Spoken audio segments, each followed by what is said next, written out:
Alors, article sur Automobile Propre, des pertes d'énergie en charge qui peuvent être conséquentes. Donc, il y a eu un tableau de fait par l'ADAC, apparemment. La Fédération Automobile Club d'Allemagne a effectué cette démarche aussi bien sur des véhicules essence ou diesel que sur des modèles fonctionnant au gaz naturel ou à l'électricité.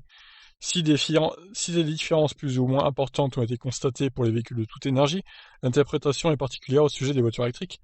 Les pertes d'énergie observées lors de la recharge ne sont pas prises en compte. Aux imprécisions de l'instrumentation s'ajoutent avec les VE les kilowatts, dispersés au niveau de l'installation électrique de la borne, du chargeur embarqué et de la batterie. Certaines de ces déperditions se cumulent d'ailleurs. Doit-on en tenir compte dans le calcul de la conso?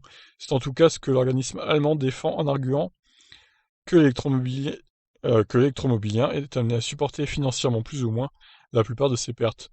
La fédération plaide pour que les constructeurs tiennent compte dans les consommations communiquées pour les voitures électriques de cette énergie dissipée sans être utilisée à faire avancer le véhicule, pardon. Et leur demande également de travailler l'efficience des systèmes de recharge. Alors, il y a eu 12 voitures électriques de testées. Il y a eu des mauvais élèves, comme la Model 3, d'après ce que je vois. Et je crois qu'il y a un tableau plus bas. Tout aussi curieux est ce 20,8% d'écart attribué à la Seat Mii électrique quand sa jumelle Volkswagen e-Up les narguerait presque avec un 15,8%, représentant quasiment la moyenne des valeurs collectées. C'est vrai que c'est étonnant quand même leur mesure. Bon alors, regardons ce tableau là. Modèle 3 Longrange. Il y aurait 25% de pertes, c'est juste énorme. Seat Mii 20,8%, la Zoé 19%. Bon, la Zoé elle est pas connue pour avoir un rendement efficace hein, au niveau de la charge, même maintenant quoi, mais bon, ça me paraît un peu beaucoup peut-être. Alors moi je comprends pas pourquoi il y a 6% de différence, ou quasiment 7, entre la SR+, ouais quasiment 7 d'ailleurs, entre la SR+, et la Longrange. C'est n'importe quoi, pourquoi, enfin... Alors peut-être parce que la batterie est plus grande, mais il y a plus de pertes du coup. Ça me paraît un peu bizarre. Nissan Leaf, Jaguar I-Pace, Mercedes EQC, Volkswagen e-Up, Mini Cooper, Audi e-tron. L'Audi e-tron, bizarrement, n'a pas beaucoup de pertes, pourtant vu la taille de la batterie, c'est étonnant. Ioniq 12,3, Kia e-Soul 12,2, la BMI 3 12,2, le Kia Niro 9,9 seulement. Ah, il n'y a pas le Kona, dommage. En tout cas, les coréennes qui ont une efficience, même au niveau de la charge, plutôt pas mal. Mais ouais, donc la Model 3 Longrange, mauvais élève, hein, visiblement. 25% de perte, c'est juste beaucoup. Voyons l'avis de l'auteur, tiens. L'étude réalisée par la DAC a ceci d'intéressant qu'elle pose des chiffres sur la part d'énergie qui peut être facturée à l'utilisateur d'une voiture électrique sans que ce volume soit utile pour la faire avancer. Saluons aussi l'effort de la fédération d'avoir choisi des modèles très différents. Bien sûr, nous aurions aimé trouver dans le tableau les modèles S, Peugeot i208, Honda E, Opel Corsa E, Smart Fortwo, Hyundai Kona, Kia Niro 39 pour comparer.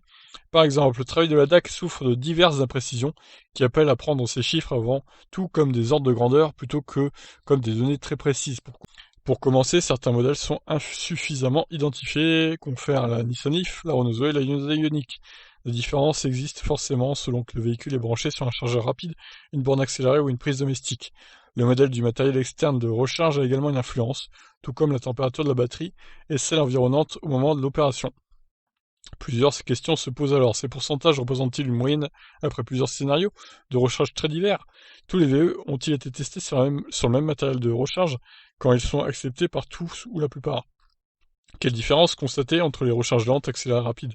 La programmation de la température à bord était-elle active sur toutes les voitures? Concrètement, la méthodologie employée pour parvenir à ce classement fait lourdement défaut. On peut même imaginer qu'avec des conditions différentes, ce dernier sera tout autre. En l'état, les chiffres sont à peine exploitables. Peut-on s'appuyer dessus pour choisir sa prochaine voiture électrique? À mon avis, non. On peut surtout retenir de cette étude que le pourcentage de perte d'énergie peut être très important, au moins jusqu'à 25%, et que les modèles coréens semblent une nouvelle fois se distinguer par l'efficience que l'on peut imaginer au niveau du chargeur embarqué et de la gestion thermique de la batterie. Pour le reste, mystère. Ouais, il a raison, hein, c'est vraiment une étude à prendre avec les pincettes de la part de la DAC encore.